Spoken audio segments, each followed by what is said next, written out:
নমস্কার বন্ধুরা, হাউসওয়াইফ মনিকা চ্যানেলে আপনাদের সবাইকে স্বাগত। আজ এসছি এক মশলা ম্যাগির রেসিপি নিয়ে।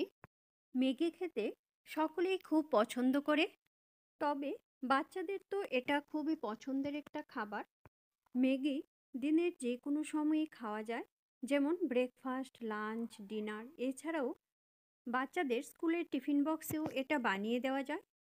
এই ম্যাগির রেসিপিটা বানানো যেমন সহজ, তেমনি খেতেও খুব টেস্টি হয়।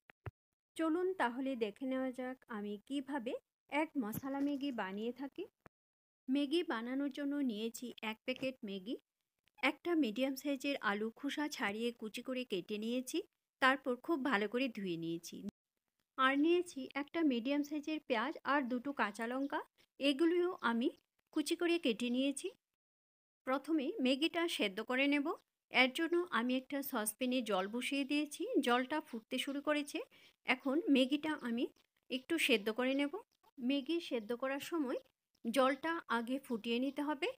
জল যখন ফুটতে শুরু করবে তখনই ম্যাগিটা দিতে হবে। দেখুন, ম্যাগিটা আরেকটু সেদ্ধ হবে, তাই আমি আরেকটু সেদ্ধ করে নেব। তবে অতিরিক্ত সেদ্ধ করব না। ম্যাগি যদি বেশি সেদ্ধ হয়ে যায় তাহলে ম্যাগি ঝরঝরে হবে না। আমি এখানে এক প্যাকেট ম্যাগি রান্না করছি, আপনারা চাইলে ম্যাগির পরিমাণটা অবশ্যই বাড়িয়ে দিতে পারেন। ম্যাগি সেদ্ধ হয়ে গেছে, এখন আমি জলটা ঝরিয়ে নেব। চুলায় কড়াই বসিয়ে দিয়েছি, এখন দিয়ে দিলাম রিফাইন্ড অয়েল। কড়ার গায়ে খুব ভালো করে তেল মাখিয়ে নিতে হবে। আর এদিকে তেলও গরম হয়ে গেছে। একটা ডিম ফাটিয়ে আমি ডিমটা ঝুরি ভাজা করে নেব। দিয়ে দিলাম খুবই সামান্য একটু লবণ। এখন চুলার ফ্লেমটা লোতে করে ডিম ভেজে নেব। ডিমের ঝুরি ভাজাটা করার সময় খুব বেশি লাল করে ভাজার প্রয়োজন নেই। বেশি লাল হয়ে গেলে ডিমের ঝুরি ভাজাটা শক্ত হয়ে যাবে। ভেজে নেওয়া ডিম কড়ার থেকে নামিয়ে নেওয়ার পর কড়াইতে দিয়ে দিলাম আবার রিফাইন্ড অয়েল। আমি এখানে 2 টেবিল চামচ তেল দিয়েছি। এখন কেটে নেওয়া আলুগুলি ভেজে নেব। আলুগুলি দেওয়ার পর সামান্য একটু লবণ দিয়েছি, দিয়ে দিলাম খুবই সামান্য একটু হলুদ গুঁড়ো। এখন আলুগুলি ভেজে নেব। আলুগুলি ভাজার সময় চুলার ফ্লেমটা লো টু মিডিয়ামে রাখতে হবে। আর ঢাকার কোনো প্রয়োজন নেই, ঢেকে দিলে আলুগুলি খুব বেশি নরম হয়ে যাবে। দেখুন, আলু সেদ্ধ হয়ে গেছে আর হালকা ভাজাও হয়ে গেছে। এই অবস্থায় দিয়ে দেব পেঁয়াজ কুচি আর কাঁচা লঙ্কা কুচি। এখন আলুর সঙ্গে পেঁয়াজ আর কাঁচা লঙ্কা কুচিও ভেজে নেব। সব কিছু ঠিকমতো ভাজা হয়ে গেছে, এর চেয়ে বেশি ভাজার আর কোনো প্রয়োজন নেই। এখন আগে থেকে সেদ্ধ করে জল ঝরিয়ে নেওয়া ম্যাগি দিয়ে দিলাম। ম্যাগি দেওয়ার পর চুলার ফ্লেমটা লোতে করে ম্যাগির সঙ্গে সব কিছু খুব ভালো করে নেড়ে মিশিয়ে দেব। তারপর এর মধ্যে আমি দিয়ে দিচ্ছি চিনেবাদাম ভাজা। চিনেবাদাম ভাজা দেওয়ার পর চুলার ফ্লেমটা লোতে রেখে 15 থেকে 20 সেকেন্ড নাড়াচাড়া করে একটু ভেজে নেওয়ার পর এর মধ্যে আমি দিয়ে দিলাম আগে থেকে ভেজে নেওয়া ডিম। ডিম দেওয়ার পর আবারও 10-15 সেকেন্ড নেড়েচেড়ে ভেজে নেওয়ার পর এর মধ্যে আমি দিয়ে দিলাম এক প্যাকেট ম্যাগির মশলা।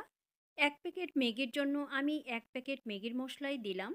ম্যাগির মশলাটা দেওয়ার পর চুলার ফ্লেমটা আবারও লোতে রেখে সব কিছু খুব ভালো করে নেড়ে মিশিয়ে দেব, যেন ম্যাগির মশলাটা সমস্ত ম্যাগির সঙ্গে খুব ভালো করে মিশে যায়। ম্যাগির মশলা দেওয়ার পর চুলার ফ্লেমটা লোতে করেই প্রায় 2 থেকে আড়াই মিনিট সময় নিয়ে ভালো করে ভেজে নেব। ম্যাগিটা যত ভালো করে ভাজা হবে খেতে ততই ভালো লাগবে। এইভাবে ডিম দিয়ে আপনারা কে কে ম্যাগি রান্না করে থাকেন সেটা কমেন্ট বক্সে অবশ্যই কমেন্ট করে জানাবেন। দেখুন, লো ফ্লেমে আস্তে আস্তে ভেজে নেওয়ার পর ম্যাগির কালারটা কত সুন্দর হয়ে গেছে, একদম ঠিকঠাকভাবে ভাজা হয়ে গেছে। দেখুন, এক মশলা ম্যাগি আমাদের একদম তৈরি হয়ে গেছে। এখন সার্ভ করব।